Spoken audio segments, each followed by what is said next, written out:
Hello, I'm Mary Murphy, Superintendent of the Marlborough Public Schools. Welcome to the Superintendent's Corner, Season 2, Episode 2. And I am joined today by R.J. Skaza, the Assistant Superintendent of Teaching and Learning. Jody O'Brien, Assistant Superintendent of Student Services and Equity. And Chris Henry, the Director of Instructional Technology. So thank you, Chris, for joining us today. We're very excited. We've asked you, tried to get you last month, but we decided to wait until this month. We'd like to start each of these episodes with talking a little bit about the background. You've been in the Marlborough Public Schools for a number of years.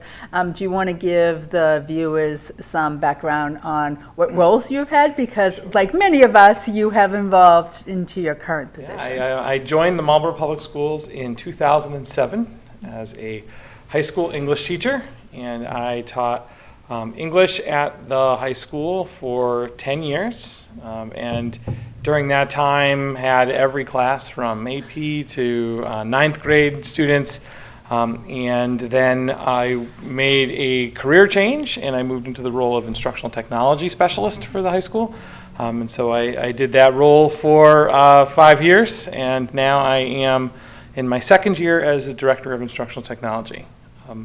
Throughout my time, I have also been the producer and advisor for the Drama Club, so I have 14 musicals and 15 dessert theaters under my belt. Awesome. And so, finished there. I remember even as under your role as technically a teacher, when you were working as an instructional technologies specialist for the high school, you did also work on a number of projects district-wide. I know that Assistant Superintendent O'Brien and I will always be grateful for the amount of support and help and your ideas as we were planning remote school, remote academy, and making sure that we had a variety of services in place so that no matter how many times we had to change, the foundation was the same. Summer 2020. The summer that never was. Yeah, and that was a really great opportunity to work with the leadership team and kind of start to do some district level initiatives. But I would be remiss if I didn't mention that I also work, now I supervise, but I worked as a part of a really strong team of instructional technology specialists. So we have Nancy and Jen at the elementary schools, and then Jackie and Jill at the middle school and the high school. And together, really, we all come together to make some great stuff happen. I think during that summer, one of the things that we had learned was looking at all the different technology or apps that teachers were using, and that there wasn't a lot of consistency. And one of the goals that you and the other instructional technology specialists had was to have a unified platform. I remember as a parent of 3 kids, each of my kids had a different, their teachers had either a blog or, Google Classroom, and I had to remember what to log into, and I know that's been one of your goals. Yeah, we definitely have to take a look at what it is that we offer in our schools. We always want to be auditing and looking at what we're doing to make sure that we are providing the best experience for our students and for our families. And as we started to look last year, we realized that classroom to parent communication was something that we could do better at. There was a number of different apps that were available, and so we took some time and we looked at the apps that we were using and what was going to be best for our community. And we actually have chosen an app. We have rolled out an app called Talking Points for all of our teachers. And a week before school began, all of our families received a text message inviting them to join in on the Talking Points conversation. So that has been a remarkable rollout and a learning curve and a lot of work, but we've been getting some positive feedback. Just tell us about some of the features of Talking Points. I'm hearing that there are some user-friendly features that it has. Yeah, so unlike a text message where you would just use a mobile phone to go back and forth and have a conversation, Talking Points allows a teacher to use their school computer and to send messages either to a text message or to an app that parents have on their end. And what it actually does is it translates in real time. So it's a combination of a dictionary that they have built and real-time translators that assist them. And so in whatever language you speak, you can receive and send messages through talking points.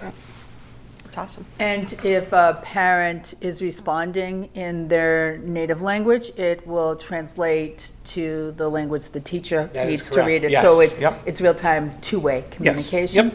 Yep. And then one of the other things, and going back to like the pre-COVID and the work that you did then, a couple of the things, it was always a frustration for many of us that we didn't have the infrastructure in place in order to use as many devices as we wanted to. We didn't have as many one-to-one devices as we had students. We had a lot of sharing. For educational purposes, teachers would use multiple different, we hadn't identified what primary grades and what the grades 2 or 3 and above would use. That's all work that you and your team have worked with over the year, and as well as the city team has Yes. helped with a lot of that infrastructure. Yeah, we have a remarkable relationship with Mark Gibbs and Scott Parmenter and the IT team. We are fully one-to-one. And what that means is that for each student, there is at least one device. And so all of our kindergartners and our first graders have an iPad that's assigned to them. And then in second grade, all the way up through the 12th grade, they get a Chromebook. And in sixth grade, students are given the ability to take that Chromebook home with them. So they don't just stay in school, those Chromebooks travel back and forth. So your department of instructional specialists, technology specialists, what is it that they provide that might be a little bit different than just technical support? What can students and teachers benefit from the instructional technology specialists? Yeah, so our ITS folks, they serve the role of coach for teachers. All of them are multiple years in the classroom. I was going to try to do the math before this and just say, we've got a combined number of years in the classroom. I didn't do the math, but we do have a lot of experience in the classroom. And so what those individuals do is they take their knowledge and their love of curriculum design and of using technology tools in ways that engage our students, and they share those with our staff. That can be in one-on-one situations, that can be in professional learning groups, or they even run professional development for the district.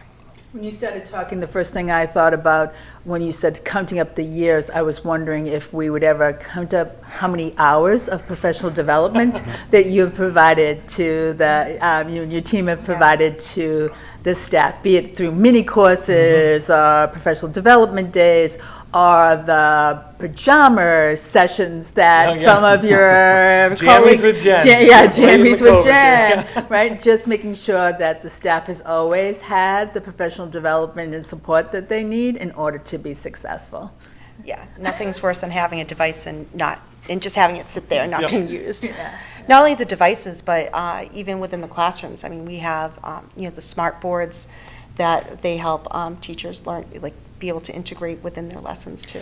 Yeah, we have a lot of classroom-based instructional resources. We have smart boards in every elementary school classroom. We have smart boards and projectors at the middle school and the high school. We're working on getting more smart boards. And then we also have resources like document cameras and other things that help our staff make the most of their lessons when they're using the online tools. Over the summer, this past summer, you did PD session with the leadership team, which meant all the administrators in the district and a lot of the lead teachers. So a big, talking about talking points. Mm-hmm. And there were a couple of follow-up questions that I think that everyone should hear. Like, is talking points the only way that teachers are going to be communicating with families? And you addressed that question. Yeah, so my answer to that question is always that any contact is positive contact. Yeah. But that said, phone calls are not going away. Yeah. Emails are not going away. We still ask all of our teaching staff to use those resources. But if they are going to be reaching out to our families using an electronic app subscription, we are going to provide that subscription, and the subscription we give out is Talking Points. The other question, going back to the consistency, and our starting point for that was Seesaw and Google Classroom. Does Talking Points take the place of that? Like, is it one tool that does everything? And there was a lot Right, of questions yeah. and concerned about that. So we have Seesaw and Google Classroom, and those are referred to as our LMSs, or our learning management systems. And so those are really robust online tools that allow us as teaching staff to distribute work and then share that work back and forth. So if a student completes an assignment, they can submit it in Seesaw or in Google Classroom and then send it back. In Google Classroom, teachers are able to grade within that tool, and they are also able to reach out to families to highlight what's going on in their classroom, show an image, provide a weekly digest of what assignments had been completed. But it's not a good back and forth tool. It's just kind of like a reporting resource. And so we went with Talking Points as the tool that we're going to use to communicate. Someone might receive a message in Google Classroom or Seesaw. I'm looking to make a connection with you, but then a phone call or a Talking Points conversation can be generated from that touch point. I was thinking, so if a teacher wanted to send out just a reminder on, hey, this upcoming Thursday is parent-teacher conferences, that might be one of the things that they might reach out to as a classroom group, right? Or individually, they could reach out to a parent to say, hey, if my student has been out for a couple of days, just to check in to say, hey, just checking to make sure, your child's okay. Is there anything that, I need to, need help with, or making sure that they're caught up? Yeah, Talking Point sends both kinds of messages, and we've been sending out both kinds. We actually sent, as I checked before I did lift, this is a number I did get, which is we are over 50,000 messages, unique messages sent since we launched Talking Points, really the first day of school. That's awesome. Yeah. And some parents might be surprised that although it's not required for every staff member to use Talking Points, I did ask every staff member, if a child is absent for a few days, to please reach out and to touch base, because we are always concerned. And this was another tool for us to be able to communicate and establish relationships. And it's really important to us that we're seen as partners between school and family. So hopefully. Yeah, my kids, if they were absent for a couple of days, I would never get the truth from them on what they had for any missing assignments. So I think that's going to be a great way for, as a parent, to be able to say, hey, is there anything that my child needs to make up?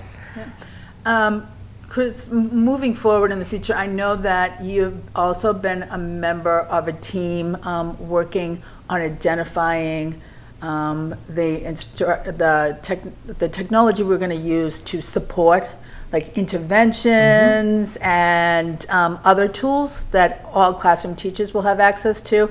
One of the things we're trying to move away from is individual preferences, because if something's good for one class of students, it should be good for all students in that grade level. So that consistency, so that is something, do you ever see that work ever being done? Or? Yeah, so we've been embarking on that. One of my goals when I took on the position last summer was to begin an audit and to begin a little bit of some record keeping on what resources we were using and what resources we were providing to our students. And the list was up over about 200 different websites and resources that we use. And so what we started to do was look very closely at why our teachers were using certain applications and kind of evaluating them for which ones are the best. It's always a good practice to take a look at your classroom, to take a look at what you're providing students and make sure regularly that you're giving the best. And this was a great opportunity for us to do that. So we have been looking specifically at our resources that we provide for intervention folks and for students who, beyond the core curriculum, need a little bit more practice. So one of the resources that we have identified is a tool called IXL. So some families might be familiar with that. IXL is not a new tool to our district. We've been using it for math and in certain areas with a lot of success for many years. And we heard those teachers, and we dove into it a little bit more deeply, and we found that IXL is going to be a tool that will meet our needs.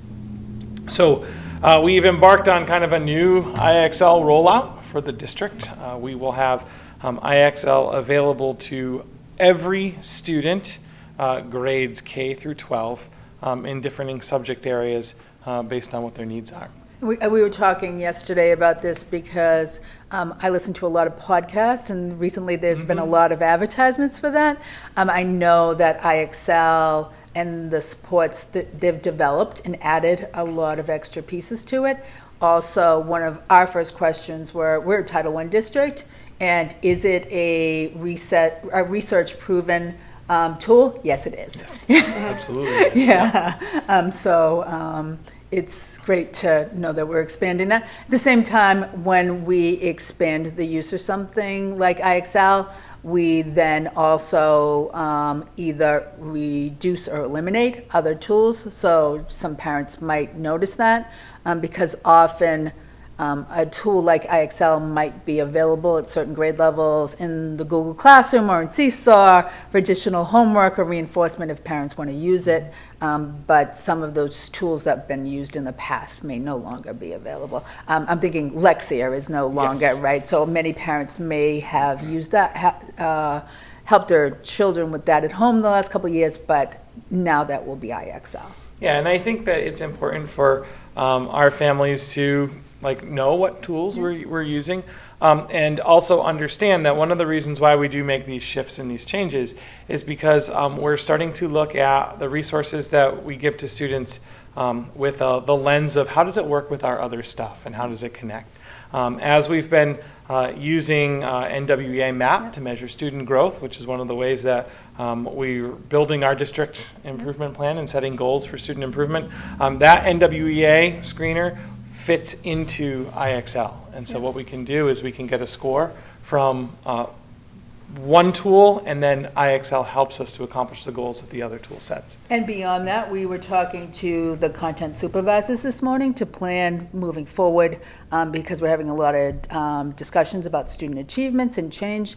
And IXL also has the lens to align with our intermath program at the middle school, so to reinforce. It's not taking the place of our core curriculum, but we're able to give reinforcement work in the classroom or at home as homework.